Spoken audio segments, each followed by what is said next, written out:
Good afternoon friends, मेरा नाम नितेश त्रिवेदी है। आज हम लोग पढ़ेंगे इंडियन इकोनॉमी। अब आप लोग सोचोगे इंडियन इकोनॉमी क्या इतना इंपॉर्टेंट सब्जेक्ट है कि उसे कॉम्पिटिटिव एग्जाम्स के लिए पढ़ा जाए। जी हाँ, आज के हिसाब से आप देखेंगे आज यूपीएसआई हो गया, यूपीपीएससी हो गया, यूपीएससी हो गया, बीपीएससी हो गया, सब में इकोनॉमिक्स एक बहुत ही इंपॉर्टेंट फैक्टर रोल प्ले करता है। क्यों? क्योंकि आजकल के जो हम लोग परिप्रेक्ष्य में रह रहे हैं, हम लोग के जो समाज है वो ज्यादातर इकोनॉमी के ऊपर बेस्ड है। इकोनॉमी आज के समय में इंपॉर्टेंट फैक्टर बन गया है। ज्यादातर गवर्नमेंट स्कीम्स इकोनॉमी के ऊपर बेस्ड होती है। Economic development, social development economic development के ऊपर डिपेंड करता है। आपकी इकोनॉमी जितनी ज्यादा मजबूत होगी, अब ये माना जाने लगा है कि आपकी सोसाइटी और आपका देश भी उतना ही ज्यादा मजबूत बनेगा। तो इन सभी चीजों को लेते हुए जो भी आजकल गवर्नमेंट पॉलिसीज बनती हैं और जिस तरह से हम लोगों का समाज डेवलप कैपिटलिस्ट इकोनॉमी तरफ बढ़ता जा रहा है, इस तरह में इकोनॉमी, अर्थव्यवस्था, धन का महत्व बहुत बढ़ गया है। और ये सब हम लोग के एग्जाम्स में भी देखने को मिलता है और पिछले 20 साल से देखने को मिल रहा है। अगर आपको एक पेपर चलिए यूपीएससी का मान लिया जाए, इकोनॉमी से करंट अफेयर से रिलेटेड आपको उसमें हर साल नहीं कुछ तो 20 से 25 क्वेश्चंस मिल जाएंगे। और यूपीएससी में कट ऑफ कितना जाता है? 70 क्वेश्चंस मैक्सिमम। और इस हिसाब से मान लीजिएगा आपके 20 से 25 क्वेश्चन एक सब्जेक्ट से तैयार हो, तो सबसे इंपॉर्टेंट क्या हुआ? Indian economy. अब आ जाते हैं हम लोग मतलब की बात पे। समय ज्यादा वेस्ट करेंगे नहीं, हम आपको सिलेबस बताते हैं। बेसिक्स पे ध्यान नहीं देना है। आप देखेंगे अपना सिलेबस उठा के या पिछले साल के पेपर्स उठा के, भाई इकोनॉमी में जो पूछता है, जो अभी चल रहा है दुनिया में, आधे से ज्यादा चीजें आपको पता होती है, लेकिन आप लोग ध्यान नहीं देते हैं। हम लोग उन चीजों पर ध्यान देंगे। बहुत ज्यादा बेसिक में घुस के आपका समय वेस्ट करने से कोई फायदा है नहीं। आज से क्लास शुरू करते हैं। Indian economy exam point of view, बात खत्म। आइए अब देखा जाए इंडियन इकोनॉमी। इकोनॉमी एक झलक देख लिया जाए क्या है। इकोनॉमी को हम लोग 3 हिस्से में बांट सकते हैं: कैपिटलिस्ट इकोनॉमी, सोशलिस्ट इकोनॉमी और मिक्स्ड इकोनॉमी। इंडिया क्या है? Mixed economy. मिक्स्ड क्यों है? क्योंकि इसमें कैपिटलिस्ट और सोशलिस्ट दोनों है। अब भैया कैपिटलिस्ट और सोशलिस्ट होते क्या है? कैपिटलिस्ट इकोनॉमी में आपका आ जाएगा यूएसए और कनाडा भी कह सकते हैं, या फिर आप यूके कह लीजिए। यहाँ पे होता क्या है कैपिटलिस्ट इकोनॉमी में? कैपिटलिस्ट इकोनॉमी में आप लोग देखेंगे कि जो देश की जो गवर्नमेंट है वो किसी भी तरीके से देश की अर्थव्यवस्था में कोई दखल नहीं देती है। ना वो किसी कंपनी को अंडरटेक करती है, ना उसकी खुद की कोई कंपनी होती है। वो बस गवर्न करने का काम करती है। वहां पर मेन फैक्टर ये डिपेंड करता है, भाई अगर कोई ज्यादा पैसे वाला है तो वहां ये माना जाता है कि हाँ वो ज्यादा पावरफुल है। मनी से फैक्टर वहां पे ये नहीं होता है कि वहां पे एक सामंजस्य बैठाया जाएगा। हाँ, आप में हिम्मत है, आप ज्यादा कमाइए। कैपिटलिस्ट इकोनॉमी में वहां पे गवर्नमेंट बीच में नहीं आती है। अब मनी बड़ा फैक्टर प्ले करता है। लेकिन सोशलिस्ट इकोनॉमी जो हम लोग को आज के रशिया कहने के लिए और चाइना में भी देखने को मिलती है, राइटिंग पे ज्यादा ध्यान मत दीजिएगा, बात पे ध्यान दीजिए, देखने को मिलती है। इसमें भी हम लोग ये कह सकते हैं जो रशिया और चाइना है ये भी धीरे धीरे चला के कैपिटलिस्ट इकोनॉमी की तरफ बढ़ रहे हैं। भाई ये पैसे का जमाना है, सबको पैसा चाहिए, बात है साफ। लेकिन सोशलिस्ट इकोनॉमी असल में था क्या? सोशलिस्ट इकोनॉमी एक विचार का, कम्युनिज्म का। कम्युनिज्म क्या है? कॉमनिज्म, कि सभी लोगों को एक समान दृष्टि से देखा जाए। यहाँ पे जितने भी संसाधन होंगे वो किसी एक व्यक्ति के नहीं होंगे, वो पूरे समाज के होंगे। हर एक व्यक्ति को वहां पे एक समान अधिकार मिलेंगे। कंपनीज जो होंगी बड़ी बड़ी वो सरकार की होंगी, जिनका लक्ष्य होगा कि सभी व्यक्तियों को एक समान दृष्टि से देखना। कॉमन इनकम, कोई बहुत अमीर नहीं, कोई बहुत गरीब नहीं, सबको एक समान बना के चलना। इंडियन इकोनॉमी में हम लोगों ने मिक्स इकोनॉमी क्यों कहा? भाई हम लोग एक लोकतांत्रिक देश है। हम लोग किसी को पैसा कमाने से नहीं रोक सकते। हम लोग ये नहीं कह सकते भाई आपको इतना नहीं कमाना है, गवर्नमेंट अंडरटेक कर लेगी, आप कमाओ, आप में हिम्मत है। लेकिन हम लोग ये भी देखेंगे कि गरीबों का दमन ना हो। अगर कोई गरीब है तो उसे उठाने का काम भी हम लोग करेंगे। इसलिए हम लोगों ने मिक्स्ड इकोनॉमी अपनाई। अब इकोनॉमी को और भी कई हिस्सों में बांटा जाता है दुनिया भर में, जैसे कि ओपन इकोनॉमी या क्लोज्ड इकोनॉमी। नाम से साफ है भाई, अगर हम लोग दूसरे देशों के साथ व्यापार करते हैं, उन लोग कहते हैं आप अपने हमारे यहाँ के व्यापार करो, हम लोग की कंपनी आपके यहाँ जाएंगी, तो ये हो गया ओपन। क्लोज्ड इकोनॉमी में आपका आ जाएगा साउथ कोरिया। ओपन इकोनॉमी में आ जाएगा अब इंडिया आ जाएगा। एक समय था जब इंडिया इसमें नहीं आता था। कब? ये 1991 की बात है। जब हम लोग के पीएम थे नरसिम्हा राव, सॉरी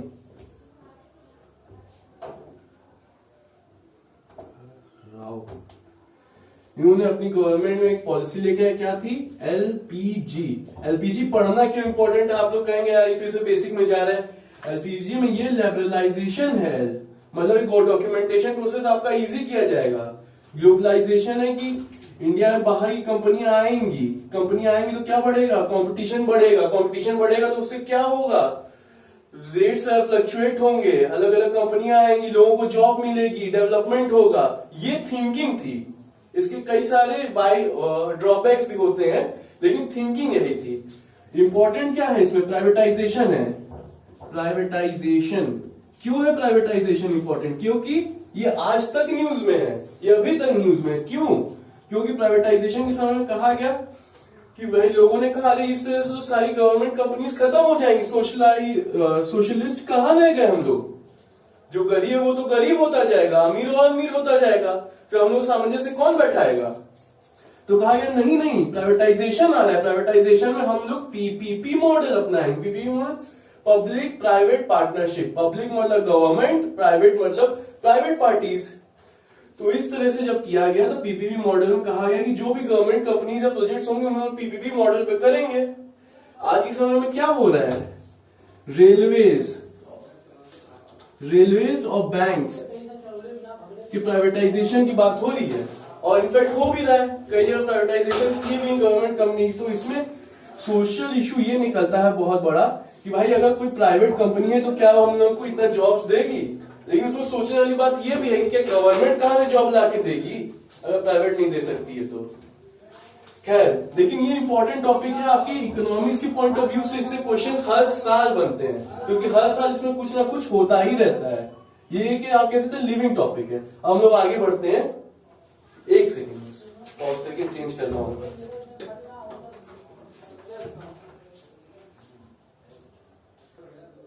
अभी तक हमने आपको बताया कि कैसे प्राइवेटाइजेशन एक इंपॉर्टेंट है, जिसके अंदर पीपीपी मॉडल भी आता है। अब भाई आ जाते हैं मेन टॉपिक पे, इंडियन इकोनॉमी। इंडियन इकोनॉमी के अंदर सबसे पहले तो ये समझो इकोनॉमी होती क्या है। Economy is the study of money as a resource in our daily life. अब कैसे भाई? इकोनॉमी अर्थव्यवस्था उससे वो कहते हैं जिसके अंदर हम लोग धन को अपने दैनिक जनजीवन में एक संसाधन की तरह उपयोग करते हैं, और उसकी स्टडी को हम लोग इकोनॉमिक्स कहते हैं। बात समझ रहे हो कि नहीं? उसकी पढ़ाई को इकोनॉमिक्स कहते हैं। और इकोनॉमी में हम लोग धन को देखते हैं कि जो हम लोग की दैनिक दिनचर्या में धन को एक संसाधन की तरह प्रयोग करते हैं। धन स्वयं एक साधन नहीं है, वो एक संसाधन है अन्य चीजों को पाने का। और वो कैसे कैसे घूम रहा है पूरे मार्केट में, उसकी स्टडी को हम लोग इकोनॉमी कहते हैं। और एक इकोनॉमी के अंदर जब हम लोग कहते हैं कि पैसा घूम रहा है, तो वो कहाँ घूम रहा है? मान लीजिए एक व्यापारी है, वो कपड़ा व्यापारी है, वो 5,000 रुपए अपने एक स्टाफ मेंबर को देता है। अब स्टाफ मेंबर की तबीयत हो गई खराब, 5,000 लेके वो गया डॉक्टर के पास। ये डॉक्टर साहब से कहा कि तबीयत खराब। डॉक्टर साहब ने कहा भाई 5,000 की तुम ले लो दवाइयां। अब 5,000 रुपए घूम के किसके पास आ गया? डॉक्टर के पास। अब डॉक्टर ने गया, अब डॉक्टर भैया अपने क्लिनिक से निकले, जाके खड़े हो गए फल वाले के पास, सेलर के पास। उन्होंने उनसे 5,000 रुपए के फल खरीद लिए। 5,000 रुपए किसके पास आ गए? फल वाले के पास। अब फल वाला गया, कहा कि भाई त्योहार आ रहा है, कपड़े खरीद लेते हैं। वो गया कपड़े वाले के पास, कपड़े वाले के पास उसने अपने कपड़े खरीद लिए। 5,000 रुपए देखिए, साधन एक ही है, वही 5,000 रुपए है। रुपए नहीं दोगुने तिगुने हो गए। ये साधन बदलते जा रहे हैं, लोगों के काम होते जा रहे हैं, लोगों के काम होते जा रहे हैं। 5,000 रुपए उसी जगह है। और ये 5,000 रुपए जो इस व्यक्ति के पास पहुंचे, जो कपड़ा व्यापारी था, अब भैया ये निकला बड़ा कपड़ा व्यापारी। अब ये कपड़ा व्यापारी आगे बढ़ा, इसने अपने सप्लायर को पैसे दिए, जिससे कपड़े लेता होगा वो सप्लायर। ये भाई गए सप्लायर के पास पैसे। अब सप्लायर का भाई यहां से ये देखिए एक लिंक और बैठ गया 5,000 रुपए में। अब सप्लायर ने पैसे वापस जाके किसको दिए? उस बड़े व्यापारी को, कपड़े व्यापारी को, जिससे सप्लायर भी मान लेता है। या फिर ये समझ लीजिए कि इसका पैसा इसके पास बचा बकाया है। तो 5,000 रुपए घूम फिर के किसके पास पहुंच गए? वापस से इसी एक पर्सन के पास। इसमें क्या हुआ? एक इकोनॉमी के अंदर 5,000 रुपए की एक साइकिल चली, जिसके अंदर 1 2 3 4 5 6 लोगों के काम हुए। क्या इसमें पैसा डबल या ट्रिपल हुआ? नहीं। इकोनॉमी में कितना पैसा था? 5,000 रुपए। 5,000 रुपए वो कैसे चला? जब अर्थव्यवस्था चली, जब लोगों का काम आगे बढ़ा, एक से दूसरा, दूसरे से तीसरा, तीसरे से चौथा। जब हम लोग कहते हैं मार्केट में मंदी है, मार्केट नहीं चल रहा है, तो उसमें क्या होता है? पैसा खत्म नहीं होता है कहीं पे, पैसा रुक जाता है। पैसा वहां चल नहीं रहा है, वो इसको दे नहीं रहा है, क्योंकि भाई काम ही नहीं, तो तुमको कैसे रखेंगे जॉब पे? वो डॉक्टर के पास नहीं जा पा रहा, उसके पास पैसा नहीं है, डॉक्टर के पास पैसा नहीं है, डॉक्टर यहाँ पे सेलर से कहाँ से लेगा? सेलर आगे आगे कपड़ा कैसे खरीदेगा? कपड़ा हमारी सप्लायर को पैसा कहाँ से देगा? पैसा नहीं देगा तो सप्लायर आगे पैसा कैसे पास करेगा? इस तरह इकोनॉमी रुक जाती है। और इकोनॉमी में जब हम लोग कहते हैं पैसा आ रहा है, पैसा समझिएगा, जब इकोनॉमी में पैसा, ढेर सारा पैसा आएगा, मान लीजिए किसी को पहले 100 रुपए मिलता था, उसको 10,000 रुपए मिलने लगा, तो किसी एक आदमी को नहीं ना पैसा मिल रहा है, उसकी इनकम बढ़ गई, वो खर्चा ज्यादा करेगा, खर्चा ज्यादा करेगा तो माल की सप्लाई बढ़ेगी, माल की सप्लाई बढ़ेगी तो जो रुपए की वैल्यू है वो कम होगी, उसके पास साधन, उसके पास चीजें ज्यादा आ रही हैं।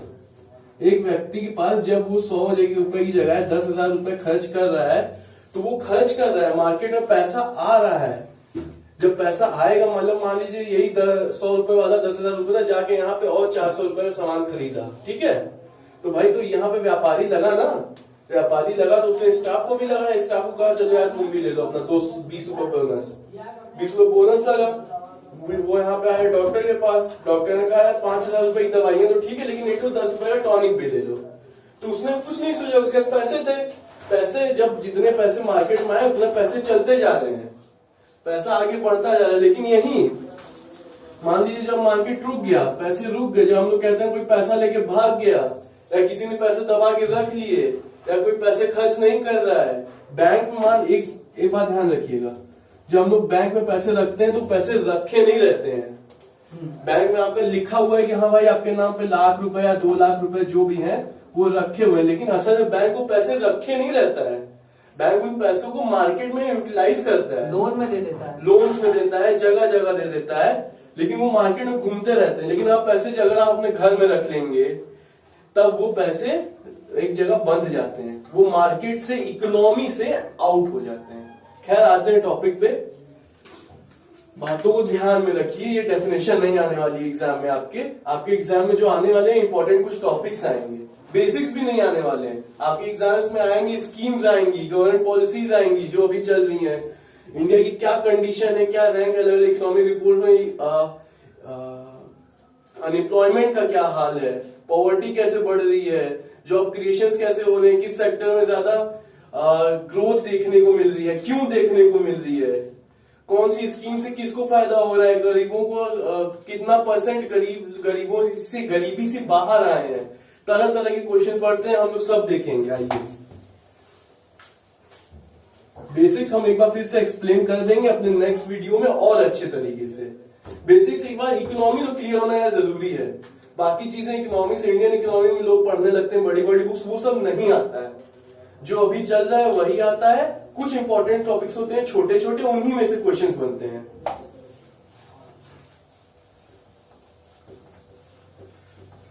हाँ भाई, इंडियन इकोनॉमी, अब इकोनॉमी में इतना तो हम लोग पता ही, इंडियन इकोनॉमी है मिक्स्ड, लेकिन अब जब हम लोग अंदर घुसेंगे तो भैया इकोनॉमी में पढ़ने के लिए हम लोग इसको 3 हिस्से में बांटेंगे। इकोनॉमी में तरह तरह के लोग होते हैं, कोई सर्विस सेक्टर से जुड़ा हुआ है, कोई यहाँ पे तेंदू पत्ते बिन रहा है, कोई वहां पे कोई घड़ी बना रहा है, तरह तरह के लोग होते हैं। तो हम लोगों ने उसकी स्टडी करने के लिए उसे 3 हिस्सों में बांट दिया। पहला है प्राइमरी, दूसरा है सेकेंडरी, तीसरा है टेरिटरी। अब इसमें देखो यार, समझाने लायक ज्यादा कुछ बात नहीं। प्राइमरी में आप लोग क्या आ जाएगा, प्राइमरी में हमेशा याद रखना, इसका एक छोटा सा फॉर्मूला है, जो प्राइमरी सेक्टर में होगा ना वो नेचुरल रिसोर्सेज से जुड़ा होगा, बात साफ, और कुछ नहीं है इसमें। नेचुरल रिसोर्सेज से एग्रीकल्चर, क्या कहते हैं हम लोग कि किसान इसमें आएंगे? जी, किसान इसमें आएंगे। ऑल नेचुरल रिसोर्सेज, और सब इसी में आएंगे, और ड्वेलर्स आएंगे, और एनिमल हस्बेंड्री भी आएगी,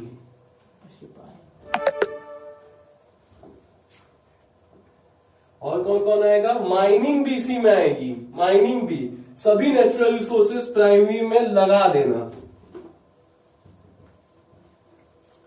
अब कोई माइनिंग में भाई, अब कोई माइनिंग करके वहां से लोहा निकाल रहा है, उसकी अलमारी बना के बेच रहा है, तो वो नहीं आएगी प्राइमरी में। केवल जहां सीधे नेचुरल रिसोर्स और ह्यूमन का कांटेक्ट हो रहा है, बस वही आएगा प्राइमरी में। अब यहां पे आओ सेकेंडरी में, नेचुरल रिसोर्स और ह्यूमन। अब यहां पे कौन है भाई, यहां पे ह्यूमन ह्यूमन है।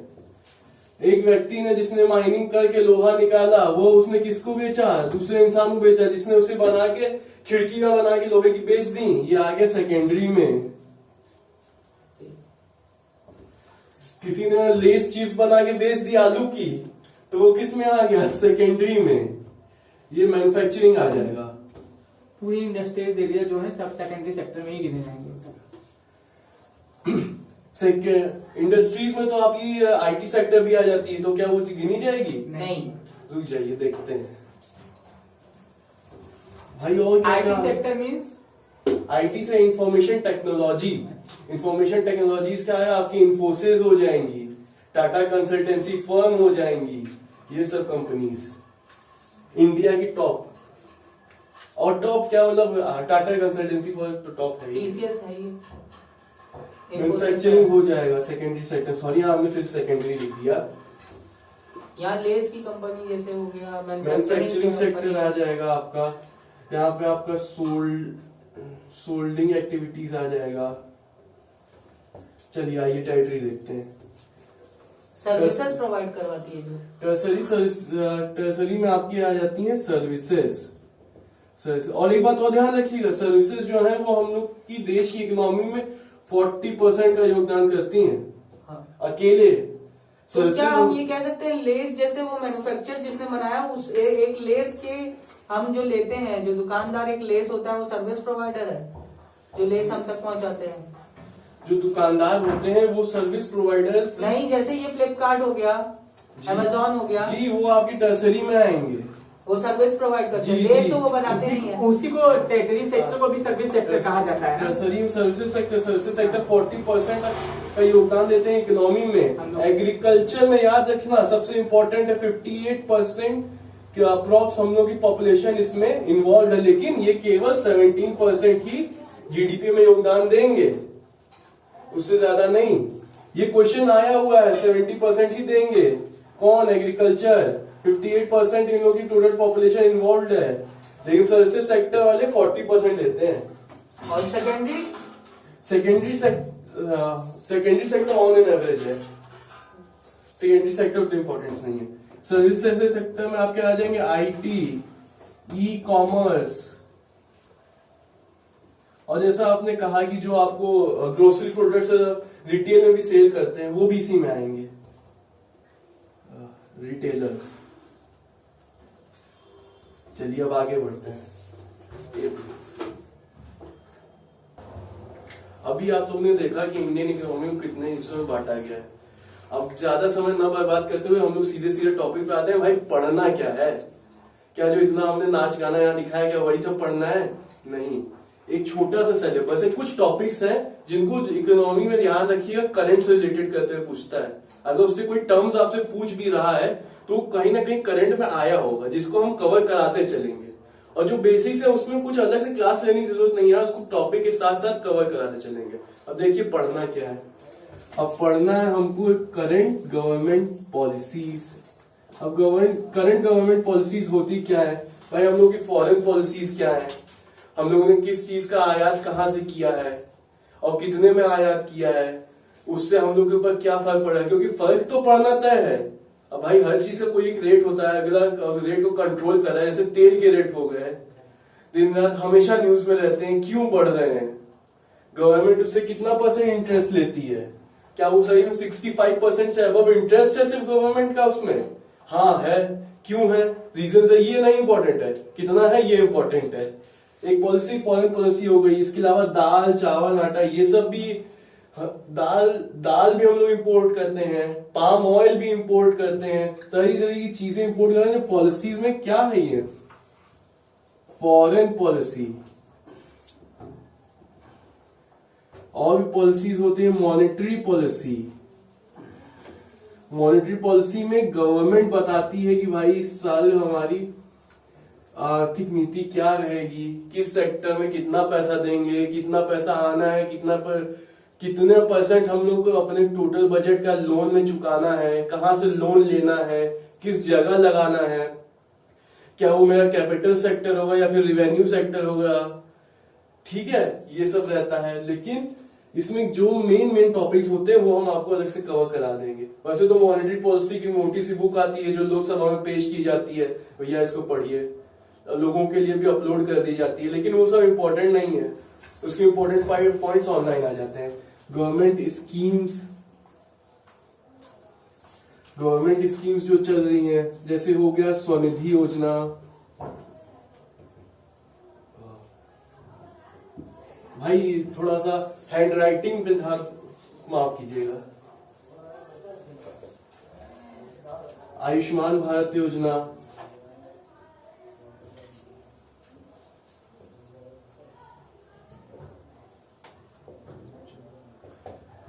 कोविड-19 वैक्सीनेशन सबसे ज्यादा अभी इंपॉर्टेंट में है। साल भर से लोग परेशान थे उससे, अभी आया है, काम जरूर करेगा, ध्यान रखिएगा।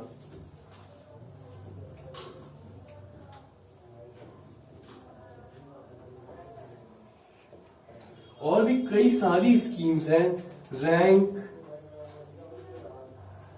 Ranking, MOA, memorandum of agreement जो गवर्नमेंट साइन करती हैं अलग अलग कंपनी के साथ। अलग अलग कंपनी के साथ आप कह सकते हैं ये भी पीपीपी मॉडल के अंदर में आता है, जहां पे गवर्नमेंट और कंपनीज साथ में साइन करती हैं अपने एग्रीमेंट्स कि हम लोग इतने का प्रोजेक्ट बनाएंगे या इतना प्रोजेक्ट आपके यहाँ डालेंगे। ये सब इंपॉर्टेंट होते हैं क्योंकि ये जो छोटे छोटे एग्जाम्स होते हैं, जैसे कि एसआई का एग्जाम हो गया या फिर पीसीएस के एग्जाम्स में तो एसआई हो गया, सीडीओ हो गया, और भी कई तरह के एग्जाम्स में जो एसएससी लेवल के होते हैं या सेकेंडरी लेवल के, उसमें आते हैं। इसके अलावा आप क्या आ जाएंगे, जो कुछ मेन बेसिक टॉपिक्स होते हैं जैसे कि आरबीआई, एसबीआई, इसके बारे में बेसिक इंफॉर्मेशन। और भी गवर्नमेंट होते हैं, नाबार्ड, सेबी, इरडा, तरह की इसको आप एक तरह से टर्मिनोलॉजीज कह सकते हैं। इसमें कुछ बेसिक पॉइंट्स होते हैं। अब ये जाए कब उसकी स्थापना हुई ये नहीं पूछने वाला है, क्या उसकी स्कीम्स चल रही हैं, इसमें से कौन कौन से अभी प्राइवेटाइज होने वाले हैं। आपको कम से कम कुछ बातें ध्यान देखिए, कुछ बातें याद करने की होती हैं। अब अगर हम ये कह दें कि इसमें से आपको याद नहीं करना पड़ेगा कि वो किस साल में वो हुआ फाउंडेशन उसका, तो आपको वो बेईमानी होगी, क्योंकि याद रखना इंपॉर्टेंट है। अब क्या पता डेट दे दिया तो क्या करेंगे, कम से कम बेसिक इंफॉर्मेशन रखे रहिए, वो सब आपको बताया जाएगा। और भी कई सारे टॉपिक्स हैं, लेकिन इंडियन इकोनॉमी में हम आपकी कम से कम क्लासेस में 10 से 20 क्लासेस में, मान लीजिए 20 क्लासेस में तो आपका पूरा रिवीजन के साथ कंप्लीट हो जाएगा। और ज्यादा लंबी क्लास हो रही है वो क्लास को खत्म करते हैं। ये रही आपकी सिलेबस, छोटा सा है। पॉलिसीज आती हैं, रैंक्स, यहाँ पे रैंक्स लिख लीजिए, रैंकिंग, सॉरी हमने रैंकिंग दी हुई है, रैंकिंग भी है, मेमोरेंडम ऑफ एसोसिएशन भी है, स्कीम्स भी हैं, पॉलिसीज भी हैं। क्वेश्चंस इन्हीं से बनते हैं, बेसिक हम इनके साथ लेते हुए कवर करते हुए चलेंगे कि बेसिक उनसे रिलेटेड है।